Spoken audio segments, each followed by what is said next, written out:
সংগ্রামী ছাত্র সমাজ, প্রিয় দেশবাসী, আমরা জুলাই বিপ্লবের পরে বাংলাদেশে একটি কাঙ্ক্ষিত পরিবর্তন চেয়েছিলাম।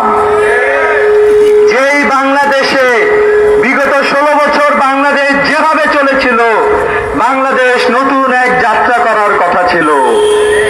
2018 সালে যেদিন নির্বাচন হয়, সেদিন নোয়াখালী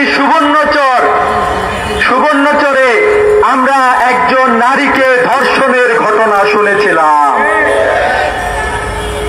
বিরোধী পক্ষকে ভোট দেওয়ার কারণে তাকে ধর্ষণ করা হয়েছিল। বাংলাদেশের সকল দল মতের মানুষ এটার বিরুদ্ধে অবস্থান গ্রহণ করেছিল। আমরা বিগত এক বছরের মাথায়, মাত্র 1 বছর গিয়েছে, আমরা দেখলাম ধর্ষণকারীদের দলের পরিবর্তন হয়েছে। আগে আওয়ামী লীগ ছাত্রলীগ এই কাজগুলো করত, এখন এই কাজগুলো করতেছে ছাত্র দল। আমি বলতে চাই, বাংলাদেশের সকল মানুষ এই ধর্ষণের বিরুদ্ধে অবস্থান গ্রহণ করেছে। ছাত্র দলের নেতৃবৃন্দ এবং তাদের কর্মীদেরকেও এই ধর্ষণের বিরুদ্ধে অবস্থান গ্রহণ করতে হবে।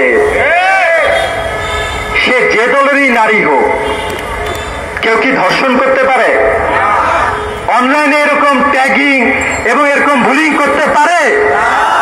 আমাদের বোন, আমাদের মা, আমাদের প্রতিবেশী, আমাদের আত্মীয় স্বজন নারীরা ঠিকঠাক মতো শান্তির সহিত চলাফেরা করতে পারে না এসব জালিমদের কারণে।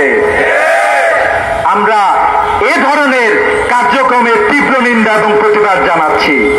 আপনারা দেখেছেন ইসলামী ছাত্র শিবিরের প্যানেলে যে 4 জন নারী এসেছে, তাদের প্রত্যেককে তারা বিভিন্নভাবে অনলাইনে বুলিং করার মাধ্যমে তাদের মনোবল ধ্বংস করার চেষ্টা করেছে। খুবই গর্হিত কাজ তারা করেছে। ইসলামী ছাত্র শিবিরের পক্ষ থেকে আমরা এটা বলতে চাই, আপনারা দেখেছেন যার বিরুদ্ধে একটি অভিযোগ নিয়ে আসা হয়েছে, ইসলামী ছাত্র শিবিরের ঢাকা বিশ্ববিদ্যালয়ের দায়িত্বশীলরা বিশ্ববিদ্যালয় প্রশাসনের নিকট তার বিরুদ্ধে অভিযোগ দায়ের করেছে এবং তার শাস্তি নিশ্চিত করেছে। আমরা জনাব তারেক রহমান, ছাত্র দল, তাদের কাছ থেকেও আমরা একই প্রত্যাশা করি। ধর্ষণ করার পরেও আপনারা কেন এখনো তাদের বিরুদ্ধে অবস্থান গ্রহণ করছেন না? তাহলে কি আমরা ধরে নিব আপনারা ধর্ষণের জন্য সায় দিচ্ছেন? ধর্ষণের বিরুদ্ধে, নারীদের নিপীড়নের বিরুদ্ধে বাংলাদেশের শিক্ষার্থীরা, বাংলাদেশের আপামর জনতা জিরো টলারেন্স ঘোষণা করেছে। আমরা গতকালকে দেখলাম ছাত্রদল মিছিল করেছে সারা দেশে। সেই মিছিলে আমরা দেখলাম জোর করে বিভিন্ন স্থানে নারীদেরকে সে মিছিলে সম্পৃক্ত করা হয়েছে। কোন রাজনীতিতে আপনারা যাচ্ছেন? আমরা দেখলাম ওই যে শাহবাগে যে স্লোগান দেওয়া হয়েছিল, ভারতের যে ন্যারেটিভ ছিল, বাংলাদেশের মধ্যে বিভক্তি তারা করবে, এরপরে আমাদেরকে তারা শোষণ করবে। বিগত 16 বছর তারা আমাদেরকে শোষণ করেছিল। সেই স্লোগান ছিল ফাঁসি ফাঁসি ফাঁসি চাই। আমরা দেখলাম গতকালকে স্লোগান দিয়েছে একটা শিবির ধরে ধরে জবাই কর। এটা কি কোনো সভ্য সমাজের স্লোগান হতে পারে? আগামীতে বাংলাদেশে যদি কেউ হত্যার শিকার হয়, আমরা ধরে নিব এই হত্যার সাথে ছাত্রদল জড়িত। প্রকাশ্যে তারা স্লোগান দেয় জবাই করতে হবে। এই স্লোগান ছাত্রলীগ দিয়েছিল, আমরা দেখেছিলাম। এই স্লোগানের পরে আমাদের হিন্দু ভাই বিশ্বজিৎকে জগন্নাথ বিশ্ববিদ্যালয়ের সামনে প্রকাশ্যে দিবালোকে হত্যা করা হয়েছিল। এই স্লোগান দেওয়ার পরে ক্যাম্পাসে ছাত্রলীগ পাগলা কুত্তার মতো হয়েছিল, জন্তু জানোয়ারে পরিণত হয়েছিল। ক্যাম্পাসের অসংখ্য ছাত্রকে নির্যাতন এবং নিপীড়নের মধ্যে তারা জড়িয়ে গিয়েছিল। ক্যাম্পাসগুলোতে তারা এক একটা টর্চার সেল স্থাপন করেছিল। আমাদের ভাই শহীদ আবরার ভাতকে তারা শহীদ করেছিল। তাহলে কি ছাত্রদল একই রাজনীতির দিকে যাচ্ছে? কিন্তু আমরা তো এই রাজনীতি চাই নাই, আমরা একটা সুন্দর রাজনীতি চেয়েছিলাম, যে সুন্দর পরিস্থিতি ঢাকা বিশ্ববিদ্যালয়ে বিরাজমান।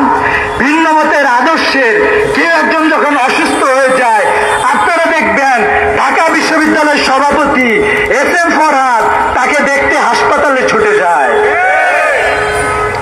আমাদের ভিন্ন মত থাকতে পারে, মানুষ হিসাবে মানুষের প্রতি আমাদের একটি মমত্ববোধ ছিলাম, কিন্তু আমরা দেখতে পাচ্ছি ডাকসু নির্বাচন নিয়েও নানা ষড়যন্ত্র হয়েছে। আজকে আপনারা দেখবেন আদালতকে ইনফ্লুয়েন্স করার জন্য চক্রান্ত করে আদালতের সামনে তারা কর্মসূচি দিয়েছিল। আপনারা দেখেন ঢাকা বিশ্ববিদ্যালয় কতিপয় শিক্ষক যারা নির্বাচন কমিশনের সাথে যুক্ত আছে, বিশ্ববিদ্যালয়ের প্রশাসন এই নির্বাচন ভণ্ডুলের জন্য চক্রান্ত করতেছে। প্রভোস্টদের মধ্যে কেউ কেউ এই নির্বাচন চায় না বলে আমরা শুনেছি। আমরা আপনাদেরকে বলতে চাই, বিশ্ববিদ্যালয় শিক্ষকদের বলতে চাই, আইন শৃঙ্খলা পরিস্থিতি নিয়ন্ত্রণ যারা করে তাদেরকে বলতে চাই, সচেতন নাগরিকদেরকে আমরা বলতে চাই, ঢাকা বিশ্ববিদ্যালয় থেকে নতুন বাংলাদেশের মডেল তৈরি হবে ইনশাআল্লাহ।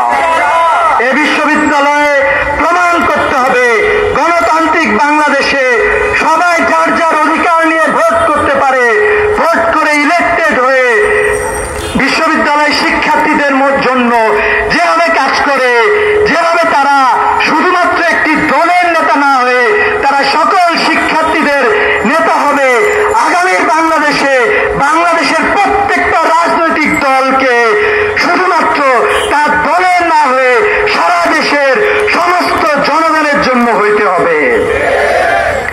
এই নতুন বাংলাদেশ আমরা চাই। আমরা একটা শিক্ষা ব্যবস্থার পরিবর্তন চেয়েছিলাম, কিন্তু আমরা দেখেছি এই শিক্ষা ব্যবস্থার পরিবর্তন এখনো হয় নাই। কতিপয় ছাত্র উপদেষ্টাদেরকে আমরা ধিক্কার জানাই, শিক্ষা ব্যবস্থা পরিবর্তনের জায়গায় তোমরা রাখাল হওয়ার মতো কুলাঙ্গারকে এই শিক্ষা কমিশনে নিয়ে এসেছিলাম। জুলাই বিপ্লবের আকাঙ্ক্ষা তোমরা মলিন করেছো। যদি আগামীতেও তোমরা ষড়যন্ত্র করতে চাও, ইতিহাসের রাস্তা করে তোমরা নিক্ষিপ্ত হবা। অতএব আমরা বাংলাদেশের ইসলামী ছাত্র শিবিরের কর্মীদের সহ সচেতন ছাত্র সমাজকে সজাগ থাকার জন্য আহ্বান জানাচ্ছি। যদি আমারও কোনো ষড়যন্ত্র আছে, সে ষড়যন্ত্র বাংলাদেশ হোক, অন্য কোনো পাড়া হোক অথবা অন্য কোনো দেশ হোক, সেই ষড়যন্ত্র মোকাবেলা করার জন্য ছাত্র সমাজ প্রস্তুত ছিল, আছে এবং থাকবে ইনশাআল্লাহ। আসসালামু আলাইকুম ওয়া রাহমাতুল্লাহ।